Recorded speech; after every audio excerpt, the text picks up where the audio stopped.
Hello दोस्तों, कैसे हैं आप लोग।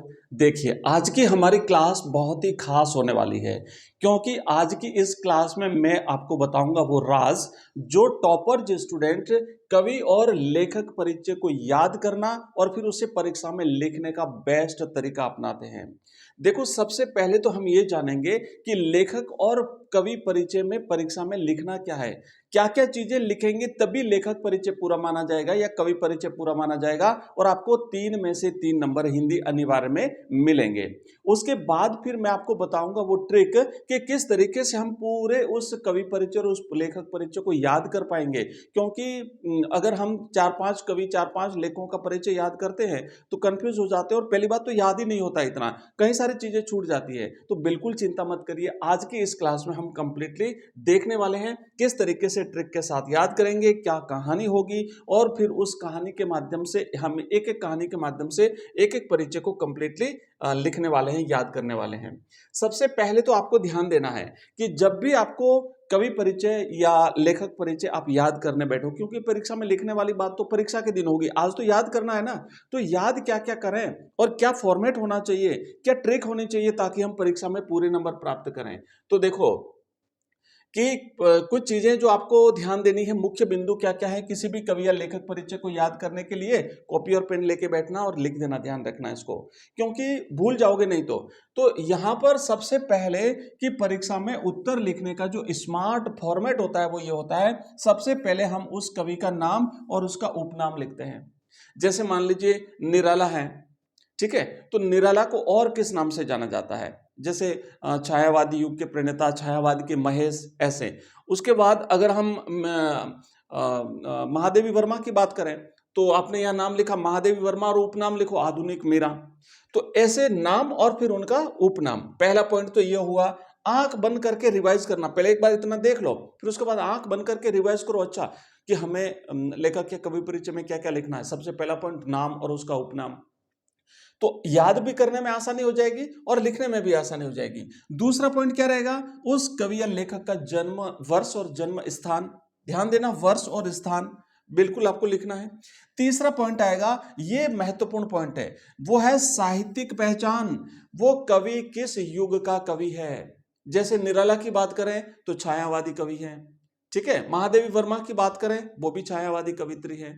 तो कौन से युग में आते हैं और साथ ही साथ उनकी भाषा कैसी रही है, या फिर यूं कह सकते हैं साहित्यिक विशेषता है। 2-3 पॉइंट तो आपको याद रखने पड़ेंगे, आज मैं भी करके बताऊंगा। अभी हम एक कवि का परिचय देखेंगे, थोड़ा सा वेट करिए। नेक्स्ट फिर हम आएंगे आगे तो उनके प्रमुख पुरस्कार, कि उस कवि को कौन कौन से पुरस्कार मिले, ज्ञानपीठ पुरस्कार है, साहित्य अकादमी पुरस्कार है और भी कोई पुरस्कार है, वो हमें उनको लिखना है। और फिर लास्ट में हम लिखेंगे उनकी प्रमुख रचनाएं। मोस्ट इंपोर्टेंट चीज है प्रमुख रचनाएं। आपको कवि परिचय के साथ तो लिखनी है, कई बार डायरेक्ट प्रश्न आता है, एक लाइन का प्रश्न आता है 1 या 2 नंबर का, ये रचना किस कवि किस लेखक की है।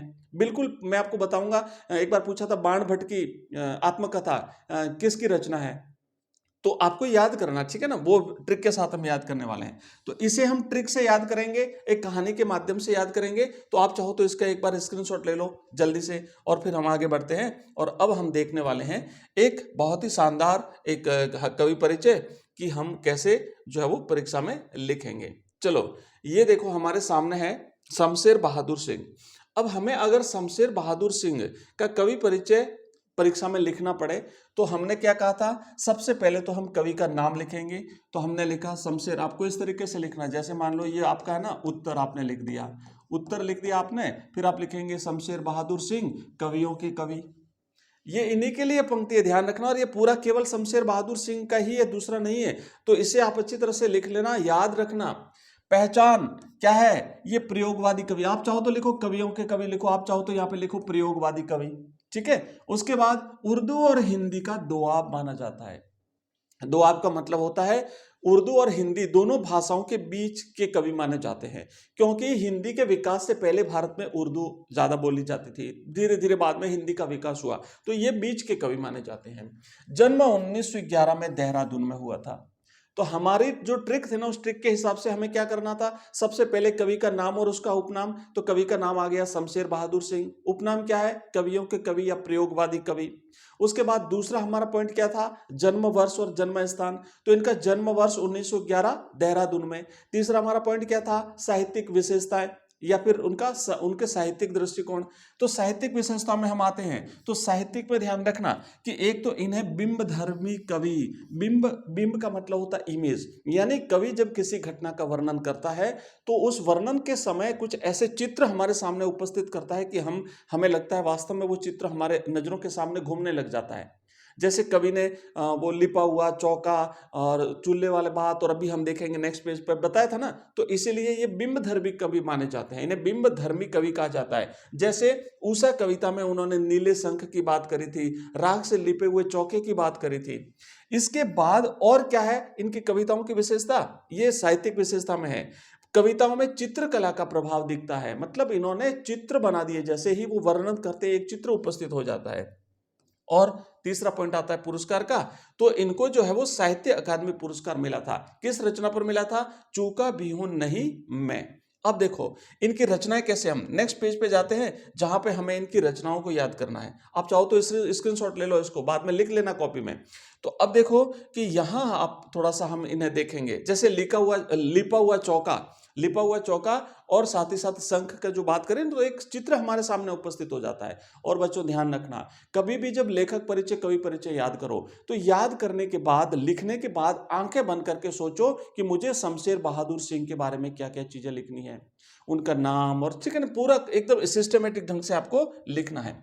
अब अगर आपको इनकी रचनाओं के नाम जो याद करने हैं, तो इतने सारी रचना है प्रत्येक कवि की, प्रत्येक लेखक की, वो हम कैसे याद करें। तो उसके लिए हमने प्रत्येक कवि की एक कहानी बना रखी है। और आज हम शमशेर बहादुर सिंह जो प्रयोगवादी कवि हैं, बिंब धर्मी कवि हैं, कवियों के कवि हैं, इनकी भी हम एक कहानी के माध्यम से इनकी सारी रचनाएं याद करने वाले हैं। तो कहानी क्या है बच्चों, कहानी कुछ इस प्रकार है, शमशेर, शेर मैंने लायन, देख रहे हो ना, शेर, इस शेर ने कहा, क्या कहा शेर ने, मैं अभी चूका भी हूं नहीं। शेर ने कहा अभी मैं जवान हूं, अभी तो मैं, ऐसे मत समझना जंगली जानवरों को कहा, जंगल के जानवरों को, क्योंकि शेर जंगल का राजा होता है। कहा मैं अभी चूका भी नहीं हूं, मैं अपनी मंजिल के इतने पास हूं, बिल्कुल शिकार के नजदीक पहुंच चुका हूं कि मेरी बात बोलेगी और काल तुझसे होड़ है मेरी बात बोलेगी और काल तुझसे होड़ है मेरी, ये शेर ने कहा। इतना अगर आपने याद कर लिया तो इनकी सारी प्रमुख रचनाएं आ गई। क्या क्या रचनाएं आ गई, अब ध्यान दो यहां पे। जैसे पहली रचना आ गई, चूका भी नहीं हूं मैं, आ गई। उसके बाद इतने पास अपने, फिर बात बोलेगी, और फिर काल तुझसे होड़ है मेरी, आ गई ना सारी रचनाएं। तो ये इस एक कहानी आप याद कर लीजिए, इस कहानी के माध्यम से इनकी समस्त रचनाओं को आप याद कर लीजिए। और आप चाहो तो इसका स्क्रीनशॉट ले लो, लिख देना कॉपी में, जितना प्रयास करोगे उतना ही आप कर पाओगे। और ध्यान रखना हमने कल एक रोड मैप बनाया था, 20 दिन में एग्जाम में 95% कैसे लाना है, 20 दिन में कंप्लीट प्रिपरेशन कैसे करनी है। अगर आपने उस क्लास को फॉलो कर लिया तो 100% आप विद कॉन्फिडेंस कवर कर पाएंगे, बहुत शानदार तरीके से। और उसी तरीके से मैं आपको कंटेंट अवेलेबल करवाने वाला हूं, ठीक है। हर रोज हमारी मॉर्निंग में 6:30 बजे लाइव क्लास आती है, शाम को 8 बजे हमारी लाइव क्लास आती है। इसके अलावा मैं बहुत सारी क्लासें आपको जो है वो अवेलेबल कराता हूं, शाम को 5 बजे, 6 बजे, 7 बजे, अभी सुबह 7 बजे, 7:30 बजे हमारी बहुत सारी क्लासें आती है। कंप्लीट क्लास 12th का हम प्रिपरेशन यहाँ पे करवा रहे हैं। अगर आप नए हैं तो चैनल को सब्सक्राइब करिए। अगर ये क्लास आपको पसंद आई है तो इस वीडियो को लाइक करिए और इस वीडियो को हाइप करिए प्लीज। बहुत सारे बच्चे हाइप कर रहे हैं, लेकिन अगर आप नहीं कर रहे हो तो इस क्लास को हाइप कर दीजिए, हमें मोटिवेशन मिलेगा। हम आपके लिए बहुत मेहनत करते हैं, फ्री ऑफ कॉस्ट आपको high quality education content available कराते हैं, इतनी सी आपको हेल्प करनी पड़ेगी। तो ये हमने शमशेर बहादुर सिंह का कवि परिचय देख लिया, और साथ ही साथ किस तरीके से कवि परिचय लिखना है वो चीजें देख ली। और नेक्स्ट जो हमारी क्लास होगी उसमें हम और अगले 2-3 कवियों का एक साथ परिचय देखने वाले हैं, बिल्कुल शानदार ट्रिक के साथ में। तो आज के लिए इतना ही, मिलते हैं अगली क्लास में, तब तक पढ़ते रहिए, मस्त रहिए। जय हिंद, जय भारत।